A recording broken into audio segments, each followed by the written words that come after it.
Si do t'i kalonte ditët plaku, po të mos i kujtonte kohët e bukura të dikurshme? Sidoqoftë në këto kujtime s'ka afshtron ditës. Ato i ndrit vetëm një diell i zbehtë të dimri.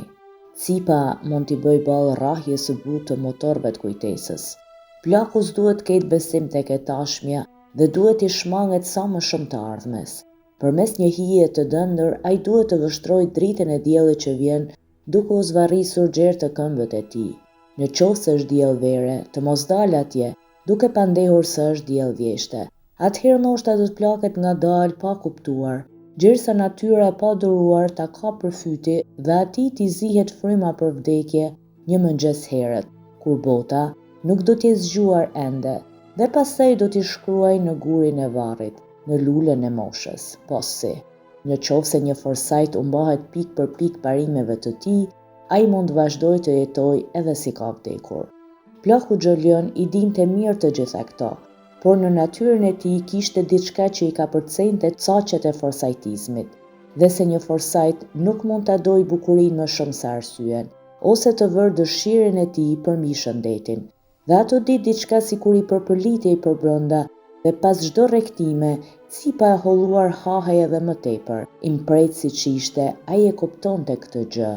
Por kuptonte gjithashtu se nuk mund t'i ndalte këto rrektima dhe as që do t'i ndalte edhe sikur të mundte. Dhe po t'i thoshte se ai jetonte duke ngrënë kapitalin, do të vështronte me përbuzje. Jo, njeriu nuk jetonte duke ngrënë krerët. Ajo punë zbëhej. Illujt e së djeshmes janë gjithmonë më reale se faktet e së tanishmes.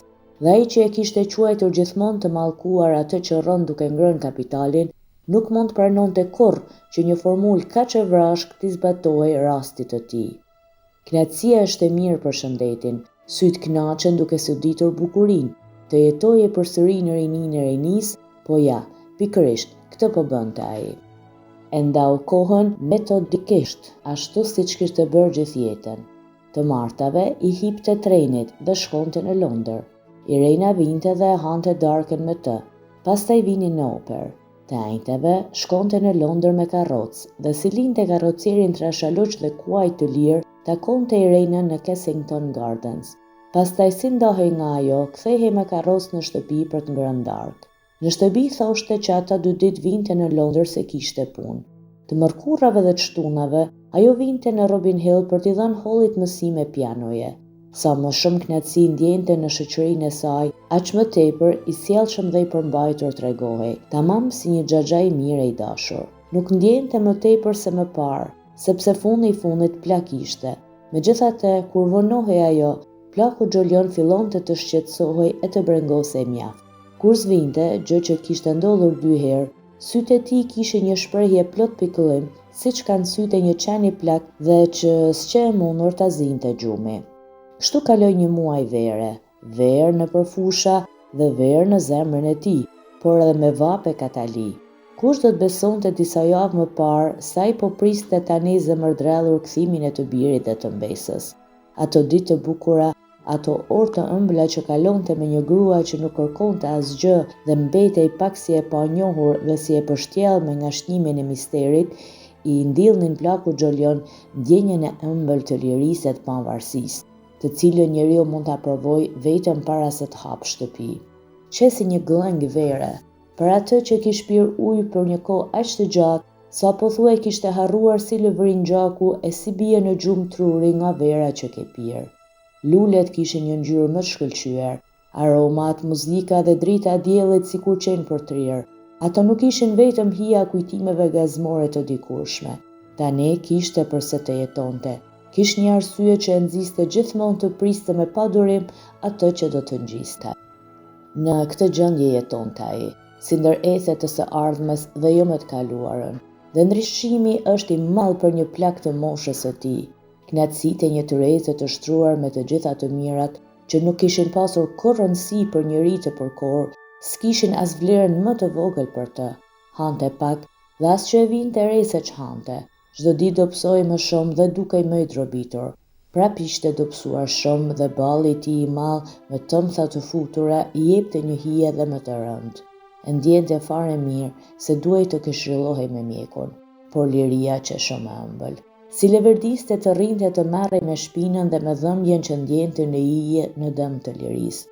Nuk donte të ktheje prap në atë jetë që kalonte në mes revistave bujqësore, me riprodhimet pa ngjarje të mallësi natyrore, në atë jetë që kalonte para se t'i kish lindur ky interes i ri për jetën.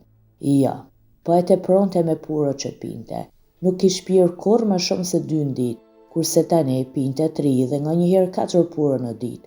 Ashtu siç mund të pijë njeriu kur i vjen frymëzimi. Por shpesh mendonte, duhet të pres duhanin dhe kafein, nuk duhet të vete dëndur në qytet, por hiqte dorë dhe me që nuk kishte asnjëri pranë të cilit i shkonte fjala aq sa të ndikonte tek ai, përfitonte nga rasti. Shëptorët ndoshta çuditeshin, por natyrisht ata s'mund të thoshin as gjysmë fjale. Mademoiselle Bosi, që keq me stomak për vete që të merrej me të, dhe kishte aq edukat se të mos i hillte ndonjë fjalë për ato që si hynin në punë. Holly nuk kishte ende një sy aq të mpret sa të vinte re si kishte ndryshuar ai që ishte lodra dhe zoti i saj. Pra mbetej vetëm Irena që t'i lutej të hante ca më shumë, të çlollej në vap, të pinte një ilaç për fuqi e kështu me radhë. Por ajo nuk i thoshte sepse nuk e dinte që ajo vetë që shkaktarja e dobësisë së tij, sepse ne nuk jemi në gjendje të shohim dëmin e madh që shkaktojmë vetë. Plaku 75 vjeçar nuk digjet nga dëshira të zjarrta, por bukuria që lind dëshirën e zjarrt vazhdon punën e saj gjersa vdekja vjen e i myll syt që digjen për ta parë këtë bukuri. Ditën e parë të javës së dytë të kurrikut, Plaku Xholion mori një letër nga i biri. Letra vinte nga Parisi dhe thoshte se ata do të ktheheshin në shtëpi të premten. Ai e dinte fare mirë se kjo ditë do të vinte si vdekja, por me atë mendjelehtësinë patetike që është në natyrën e pleqve dhe që i bën të mbahen gjerë në fund, ai nuk donte të mendonte për këtë gjë, nuk donte ta pranonte, por tani s'kishte nga t'ja mbante, duhej bërë diçka. Nuk ishte më i Zoti të merrte me mend si mund të çojë jeta pa këtë interes të ri, por ajo që nuk mund të përftyrohet nga njëherë mund të ndodhë, dhe forsaritet këtë e kanë provuar dhe e provojnë në kurrizë të tyre. Rrinte në koltukën e tij të vjetër prej lëkure, paloste letrën dhe me bishtin e puro së pandezur në gojë, i lëvizte buzët sikur po murmuriste. Edhe një ditë, dhe pastaj udhëtimet e tij të martave në Londër do të marrnin fund. Mund të vente ndoshta një herë në javë duke nxjerrë si shkak se do të takojë me avokatin e tij. Por dhe kjo varej nga shëndeti i tij, sepse tani ata do të kujdeseshin për të. Mësimet duhet të vazhdonin. Irena duhej t'u vinte kapakun luhatjeve të saj dhe Gjuni t'i shtinte ndjenjat në xhep. Kështu kish bërë një herë ajo atë ditë që kish marrë vesh lajmin e vdekjes së Bosinit. Atë që kishin bërë atëherë mund ta bënte fare mirë edhe tani. Kishin kaluar 4 vjet nga koha e saj fyerje dhe të krishterët duhet të mbajnë meri për atë që kanë pësuar dikur. Gjuni kishte vullnet të fortë, por ai kishte një vullnet edhe më të fortë sepse ndjente fare mirë se jeta po i shkiste nga duart. Irena që e urt, ajo nuk ja prishte qefin dhe do të bënte si t'i thoshte ai, do ta mposhte luhatjen e saj për të mos e hidhuruar. Mësimet duhet të vazhdonin se nga ato varej shpëtimi i tij. Dhe si ndezi puron më në fund, nisi të mendohej se si duhet t'u paraqiste këtë gjë, si t'u shpjegonte këtë miqësi të çuditshme që kishte zënë me Irenën, si t'u ambante të fshehur të vërtetën se ishte e pamundur të jetonte pa u ditur bukurinë. Holly. Holly e donte Irenën. Holly t'ja kishte ënda të merrte mësime nga ajo. Atë do ta shpëtonte Holly, vogëlushja e tij e bukur. Jo qel ftyra nga ky mendim ngazmor dhe u habit se si kishte pasur kaq frikë. Nuk duhej të shqetësohej se pastaj e ndjente veten të lodhur të dobët, sikur i kishte mbetur vetëm gjysma e trupit. Atë mbrëmje si hëngri dark ju morën përsëri mend, por nuk i ra zali. Nuk i ra zile sepse ndjente që ata të shtëpisë do të shqetësoheshin, dhe kështu vajtja e tij të nesërmen në qytet do të binte edhe më tepër në sy. Kur plakesh, të gjithë sikur merren vesh me njëri tjetrin për të kufizuar lirinë tënde, po për çarsy, që ta mbajnë edhe sa më tepër frymën në trupin tënd. Për këtë nuk e donte me një çmim të tillë. Vetëm qeni Baltazar pa se si e mori veten Plaku Xholion, pas kësaj Katalie që ndjeu. Vështroi me shqetësim Plakun që vajti te bufeja, dhe piu ca konjak në vend që t'i jepte atij një biskot. Më në fund, kur ndjeu se kishte aq fuqi sa t'i ngjiste shkallët, plaku Xholion vajti të binte dhe ndonse të nesërmen në mëngjes e ndjente veten të këputur, aq sa mezi mbahej në këmbë, mendimi se do ta kalonte mbrëmjen me Irenën i jepte zemër dhe sikure për të rinte. Ai ndjente një kënaqësi të madhe kur Irena hante një darkë të mirë. Kish frikë se ajo nuk hante sa duhej kur ishte vetëm. Kënaqej shumë dhe kur shkonin në operë, dhe kur sodiste sytë e saj që ndrinin e shkreptinin, si edhe në nqeshjen e pavetëdijshme që lodronte në buzët e saj.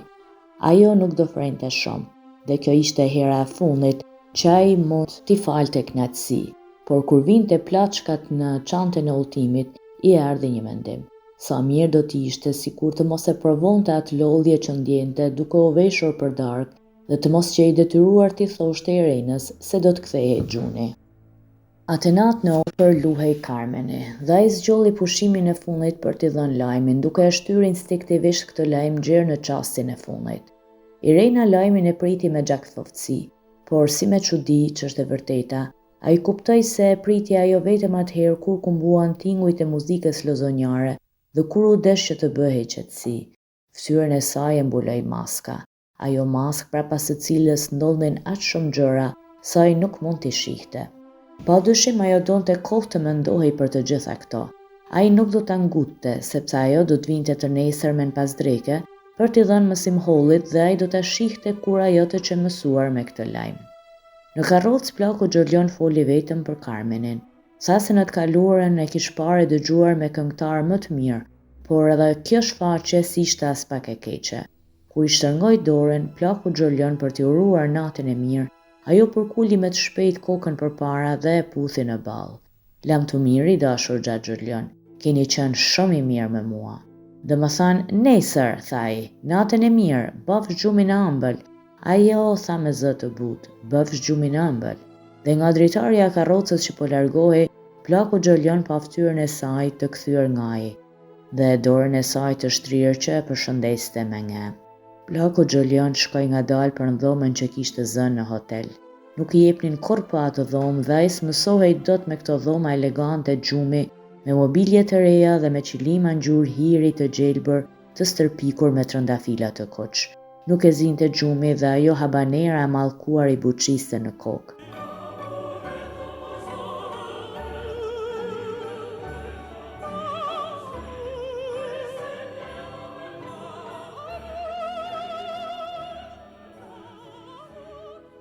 Ai nuk e kishte zotëruar kur frëngjishten e çmirë, sa t'i kuptonte të gjitha fjalët, por kuptimin e tyre e kapte në qoftë se kishin ndonjë kuptim. Një këngë cigane e egër dhe e pakuptueshme. Po në jetë ka diçka që i përmbys të gjitha punët dhe planet tona, diçka që i detyron burrat e gratë të kërcejnë pas avazit të saj. Rrinte shtrirë, dhe sytë e hapur të futur thellë në zgavra vështronin errësirën, ku mbretëronte ajo gjë e pakuptueshme. Pandej se e kap jetën ashtu si duhet, kurse ajo të shket nga duart, të mërthen nga qafa, të përplas andaj këtnej dhe pastaj të shtyll e të lë pa frym. Kështu i kap ajo sigurisht dhe yjet, u afërkon hundet pas njëri tjetrit dhe pastaj i flak këtej një andej e një këtej. Ajo stollit kurse bëri këto shaka. 5 milion veta në këtë qytet të mallkabadhe që të gjithë në mëshirën e asaj fuqie që quhet jetë. Si një grosh bizelesh të thata që hidhen përpjet mi një dërras kur i bie kësaj me grosht. Ai nuk do të hidhej përpjet për shumë kohë pas këtaj. Një gjumë i gjatë do t'i bënte mirë. Sa vap që bënte këto në qytet, sa zhurmë që kish. I diçte balli. Ajo e kish puthur pikërisht tek ai vend që e shqetësonte më shumë plakun Xholion, sikur ta dinte vendin e saktë dhe donte të fshinte andaj çdo breng me të puthurën e saj. Por përkundrazi buzët e saj sikur kishin lënë atje një shqetësim të hillur.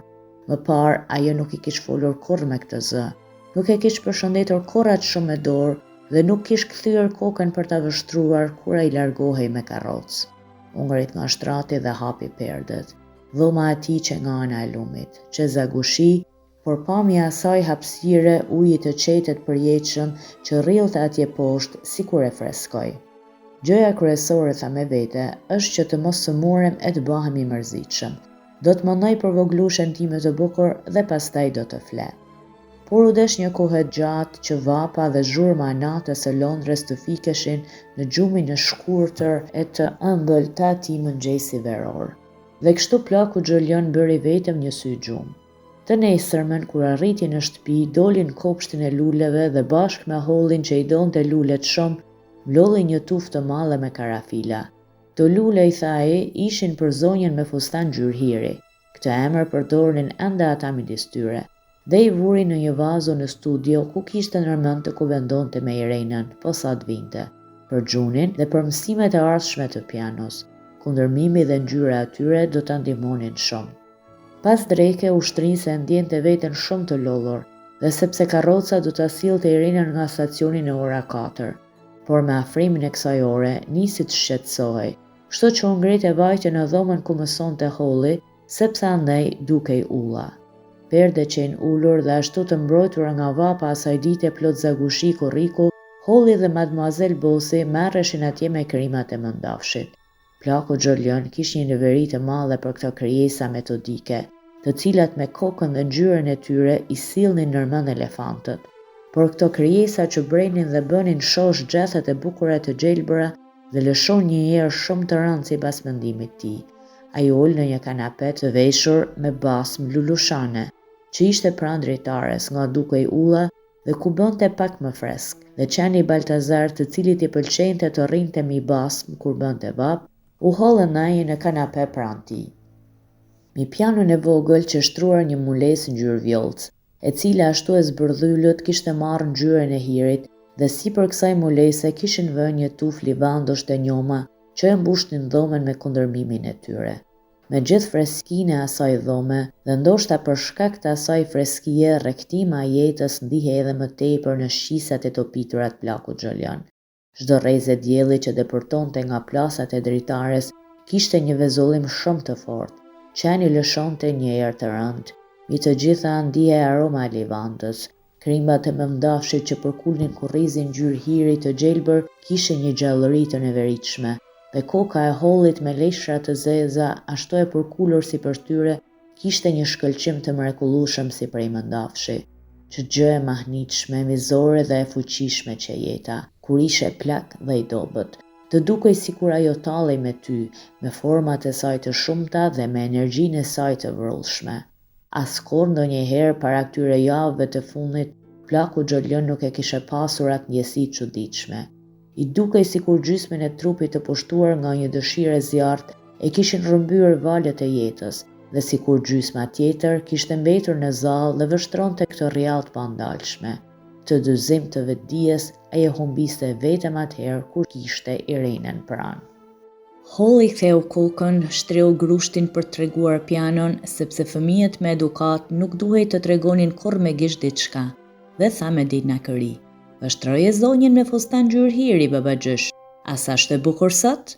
Plaku Xholion ju droll zemra, dhe brenda një çasti dhoma sikur u mbush me mjegull. Pastaj mjegulla u zhduk dhe ai tha duke kapsitur syt: "Kush e ka veshur ashtu?" "Mademoisella, Holli, mos thuaj marzira", tha guvernantja. Asa nazemalle që ishte kjo franceze. Nuk që mësuar ende që mësimet e pianos Hollit ja jepte një tjetër dhe jo ajo. Por s'kishte ç'të bënte. Vogëlushja e tij e bukur që e vetmja shoqe që kishin, dhe mësimet kishin të bënin me të. Ai nuk hiqte dorë kurrë, nuk hiqte dorë në asnjë mënyrë. Fërkonte qimet e ngrohta të kokës së Baltazarit dhe dëgjoi Hollin që tha: "Kur të kthehet nëna, nuk do të ketë ndryshime këtu, apo jo? Ti e di se ajo nuk i do njerëzit e huaj." Fjalët e mbesës sikur e rrethuan plakun Xholion me atmosferën e rrezikut që e kërcënonte lirinë e fituar sërishme. Ai duhej të pranonte që ishte plak dhe në mëshirën e kujdesit e të dashurisë, ose të luftonte për të ruajtur këtë miqësi të re dhe të çmuar. Por ishte një mundim i madh për të që të luftonte. Po fytyra e tij e dobësuar dhe e vrarë kishte një shprehje plot energji pas çdo vendimi që merrte plaku Xholion. Kjo që shtëpia e tij dhe puna e tij. Ai nuk duhej të tundej as pak nga vendimi që kishte marrë. Vështroi sahatin, që ishte i vjetër e i holl si ai vetë. E kishte bler 50 vjet më parë. Ora që 4 e ca. Dhe si puthi kokën e Hollit duke kaluar, zbriti poshtë në Hayat, donte të takohej me Irenën para se ajo të ngjitej lart për të dhënë mësim. Me të dëgjuar zhurmën e rrotave të karrocës, doli jashtë e porta dhe pa menjëherë se karroca e hapur ishte e zbrazët. Treni erdhi sër, por zonja jo. Plaku Xholioni holli një vështrim të ashpër nga poshtë lart. Sytë e tij dukeshin sikur donin të flaknin tej kërshërinë e karrocirit trashaloq dhe ta ndalonin që të mos shihte pak nacinë e hillur që po ndjente. Shumë mirë, tha, dhe hyri prap në shtëpi. Hyri në studio dhe ul duke u drellur si një gjethe. Ç'kuptim kishte kjo? Mund të qejonuar dhe e kishte lënë treni, por ai e dinte fare mirë se si ishte ashtu. Lam të mirë i dashur Xhaxholion. Pse lën të mirë dhe jo natën e mirë? Po dora e saj që i kish mbetur pezull në ajër një copë herë, po puthja e saj, ç'kuptim kishin këto? E pushtoi një trënditje dhe një zëmrim i madh. U ngrit dhe filloi të ecte lart e poshtë duke shkelur mbi halin turke nga dritarja te muri. Ajo e kish lënë. Që i sigurt për këtë dhe s'kishte ç'të bënte. Që plak dhe ja kishte ënda të sodiste bukurinë. Plak sevdalli, ç'gjë çesharake. Pleqëria ja kishte mbyllur gojën, kishte paralizuar fuqinë e tij për të luftuar. Ai nuk kishte të drejtë të shijonte gjën e ngrohtë të gjallë, nuk kishte të drejtë për asgjë, përveç kujtimeve dhe hidhërimit. Nuk mund t'i lutej asaj sepse edhe plaku fundi i fundit është njeri me sedër, s'kishte ç'të bënte. Një orë të tërë pa ndjerë lodhjen trupore eci lart e poshtë në përdhom, duke kaluar pranë vazos me karafila që i kishte kuputur vetë për atë. I dukej sikur ato talleshin me të me kundërmimin e tyre. Nga të gjitha gjërat që mund të durojë njeriu, disfata që pëson vullneti është më i vështirë për atë që është mësuar të bëjë gjithmonë ashtu siç i thot mendja. Natyra e kishte kapur në rrjetën e saj dhe si një peshk fatkeq ai notonte dhe kthehej te thilet aty këtu, nuk gjente vrim dhe as që i Zotit të çante rrjetën për të dalë jashtë. Në ora 5 i sollën çajin dhe një letër. Atë çast ju ngjall shpresa. Grisi zarfin me thikën e gjalpit dhe lexoi. I dashur Xhaxholion, nuk më bën zemra t'ju shkruaj një gjë që mund t'ju hidhëroj, por mbrëm nuk isha e zonja t'ua thosha. E ndjej se nuk mund të vi dhe t'jap mësime Hollit tani që do të kthehet gjuni. Disa gjëra na lëndojnë zemrën kaq shumë sa nuk është e mundur t'i harrojmë. Ka qenë një gëzim i madh për mua t'ju shihja juve dhe Hollin. Ndoshta do t'ju shoh prap nga një herë kur të vini në qytet. Megjithse jam e sigurt s'është mirë për ju. E shoh se po lolleni shumë. Sipas mendimit tim, ju duhet të çlolleni ashtu si duhet gjersa të ik vapa. Dhe tani që do të kthehet djali juaj dhe gjuni, do t'jeni i lumtur. Ju faleminderit 1000 herë për të gjitha ato të mira që më keni bërë. Irena që ju do. Ja pra si ishte puna, nuk që mirë për të kënaqej dhe të kishte atë që çmonte më shumë në këtë jetë. Të mundohej të largonte ndjenjen e marimit të pashmangshëm të gjitha gjërave, afrimin e vdekjes me hapat e saj tinzare dhe fshëritse. Nuk ishte mirë për të. As ajo nuk kuptonte se ishte për të hallka e re që e mbante të lidhur me jetën, mishërimi i gjithë bukurisë që po i shkiste atij. Çaji u ftof. Puroja i mbeti e pandezur.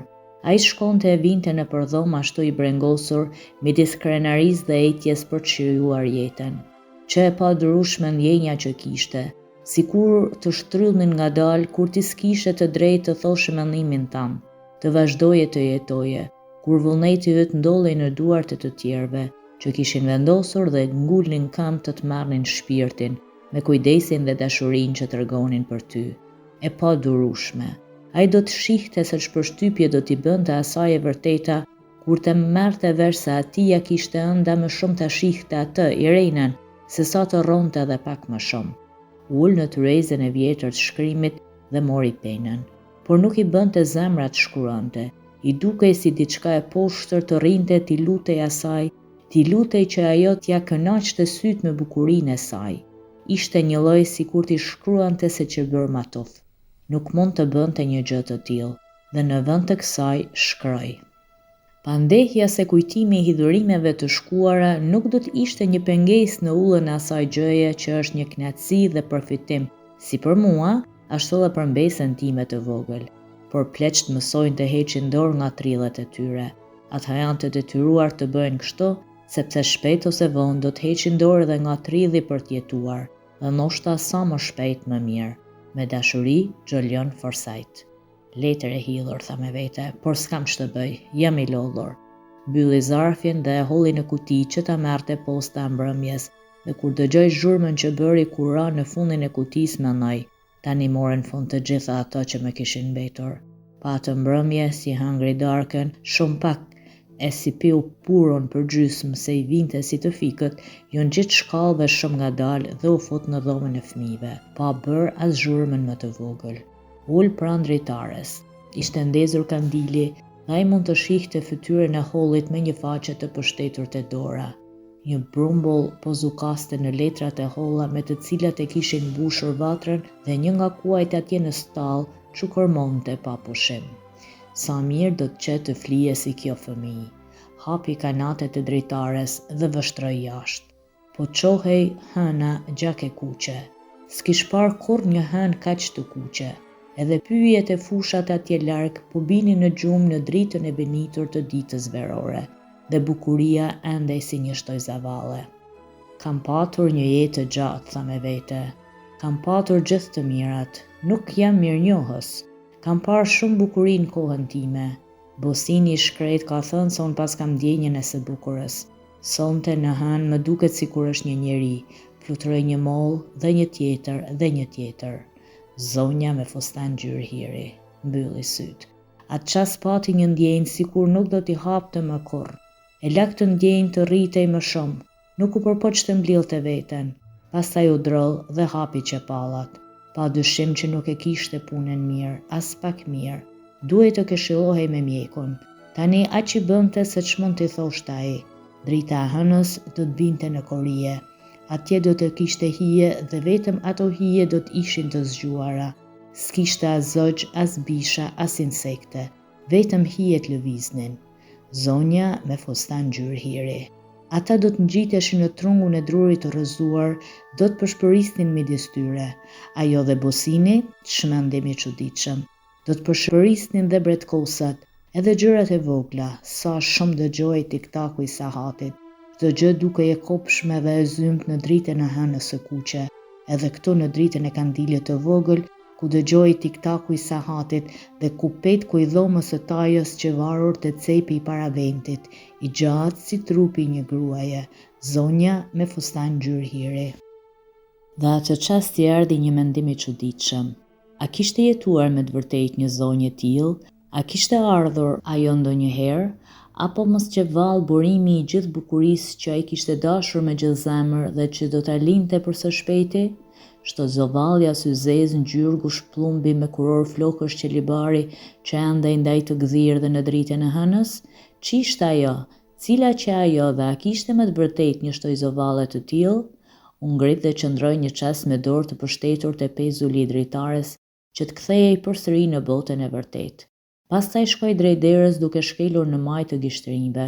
U ndal te këmbët e shtratit dhe holli sikur të ndjente veshtrimin e syve të tij që ishin ngulur tek ajo, lëvizi, pshërteu dhe pastaj u mblodh kruspull sikur donte të mbrohej.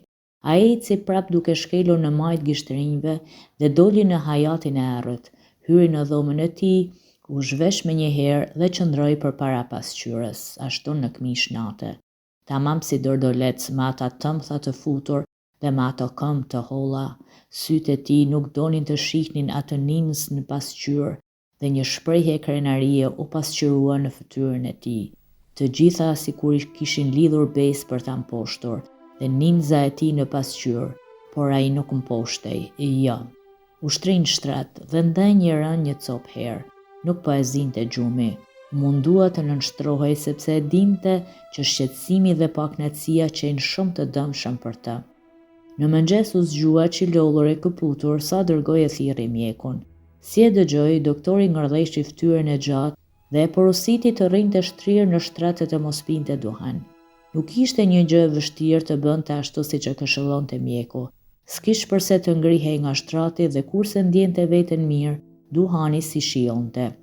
Mëngjesin e kaloi në qetësi me perdet e dritareve të ulura, duke rikthyer fletët e gazetës The Times, pa lexuar shumë, me qenin Baltazar të shtrirë pranë shtratit.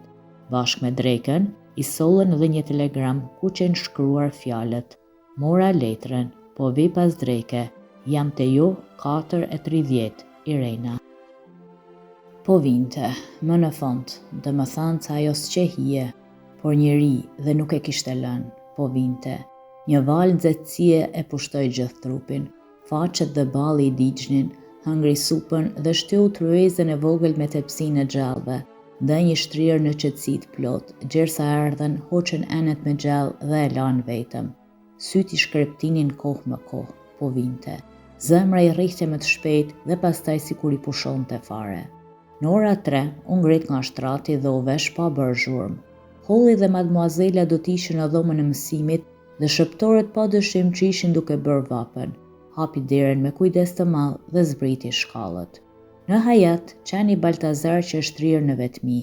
Me të parë të zotin, ai u ngrit dhe plaku Xholion i pasuar nga ai hyri në studio dhe andej doli jashtë. Sa vap që bënte atë pas dreke. Deshi të shkonte në kurije për të pritur Irenën, por e ndjeu menjëherë se nuk mund të vente gjëra atje në mes të asaj vape. Prandaj ul në hijen e lisit të moçëm, pranë kunës, dhe qeni Baltazar që e ndjente gjithashtu vapën, erdhi e ushtri pranë tij. Plaku Xholion rrinte me buzë në gaz, çdite bukur plot dritë. Insektet zhuzhullinin dhe pëllumbat guguronin. Këto ishin çastet më të bukura të një dite vere. Mrekulli. Dhe ai që i lumtur sa s'kishte ku të vente më. Ajo do të vinte, nuk e kishte lënë. Ai kishte të gjitha ata që mund të dëshironte në këtë jetë, por sa mirë do të qes, sikur të kishte edhe pak më tepër frymë dhe të mos e ndjente këtë peshë, ja këto. Ai do të shihte Irenën kur të dilte nga fjerishta, kur të vinte duke u lëkundur lehtë si një hije e bukur ngjyrë gushpëllumbi, duke shkelur luleshqerrat, lulerralliqet dhe lulkuqet e Lëndinës me ata kurora të lulëzuara. Ai nuk do të lëvizte nga vendi dhe ajo do të vinte drejt tek ai e do t'i thoshte: "I dashur Xholion, më falni." Dhe do të ulej në kunë e do ta linte ta sodiste t'i thoshte se nuk e kishte ndjerë veten mirë, por se tani i kishte kaluar. Dhe qeni do të lëpinte dorën e saj. Qeni e dinte se i zoti e donte shumë Irenën, që një qeni mirë. Poshtë degëve të lisit kishte shumë hije. Dielli nuk arrinte gjerë tek ai, por e ndriste gjithë hapësirën aq shumë sa plaku Xholion shihte tribunën e hipodromit të Epsomit atje larg në horizont dhe lopët që kullotnin tërfel në livall dhe përzinin mizat duke i fshikulluar me bisht. Ajri kundërmonte bli dhe livand. Pranaj dëgjoi kaq shumë zukama e bletëve. Ato punonin plot shqetësim ashtu siç rrihte plot me shqetësim dhe zemra e tij. Ato ishin si të përgjumura, të dehura nga mjalti dhe lumturia, siç ishte e dehur dhe e përgjumur zemra e tij. Verë, dukeshin sikur thoshin bletët e mëdha dhe bletët e vogla, edhe mizat. Sahati i stallës ra 4. Ajo do të ishte këto pas gjysmë ore. Ai do të merrte një sy gjumë se kohët e fundit kishte fjetur shumë pak, dhe pastaj do të çej freskët për të, i freskët për rinin e bukurinë që do të vinte drejt tij duke shkelur mbi Lëndinën diell stërpikur. Plaku Xholion u pështet mirë pas shpinës së karrikës dhe mbylli syt. Thlladi i lehtë që frynte sillte pushin e Gjëmbaçit që binte mbi mustaqet e tij më të bardha se pushi vet. Ai nuk e vinte re këtë, por fryma e tij e lëvizte këtë push. Një rrezë dielli shkrepi përmes gjetheve të lisit dhe rate këpuca e tij. Një grer ul dhe zuri të ecë mbi majën e kapelës prej kashtet plakut, dhe vala e ëmbël e gjumit pushtoi trurin nën kapelë dhe koka u varë përpara, ndërsa mjekra u pushtet mbi krahëror. Verë, sikur thoshte zukama e bletëve. Sahati i stallës ra 4:15. Qeni Baltazar u shtriq dhe vështroi të zotin. Pushi i Gjëmbaçit që kishte rënë në mustaqe nuk lëvizi më.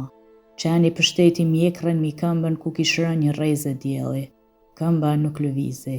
Qeni ngriti shpejt kokën, u çua për një herësh nga vendi dhe kërceu në prehrin e plakut Xholian. Vështroi fytyrën e tij dhe kujiti. Pastaj ul përdhej në bisht dhe vështroi lart, pa pritmas lëshoi një ulurim të gjatë. Përpushi Xhambaçit që i ngrirë si vdekja, ashtu sjellë fytyra e plakut Xholian.